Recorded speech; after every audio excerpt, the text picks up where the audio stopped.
Hello and welcome to Choice News Africa. My name is Crispin Tabra. With me here is the Honorable MP Alphonse Moyo for EFF, the one who is vying for the constituency as an MP. So I'm not going to say much, but give him the opportunity to tell us what is going for Nkulumane. Honorable. My name is Alphonse Moyo. Mina eNkulumane lapha ngihappy kakhulu. Lokho ngiqale ukukhampeyina eNkulumane abantu bangisiza bangidalela ngitsho izikhalazo zabo zonke ngendlela eyiyo. Ngethemba ukuthi mina eNkulumane ngizaphuma le something. Nxa ngithi something ngitsho ukuthi na ngizaphuma ngonumber 1 eNkulumane lapha mina. Ngenxa ukuthi mina umntwana wala eNkulumane ngikhulela eNkulumane.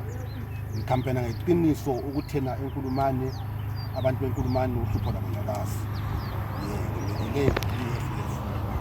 EFF izaphakama eNkulumane isizathu sokuthena abantu bakufuna utshintsho lapha eNkulumane. Bakhathazekile abantu beNkulumane kakhulu, kodwa ngethemba lokuthena EFF izadazula inhlupho zeNkulumane. Siyabonga, Honorable. All the best. And you all the best.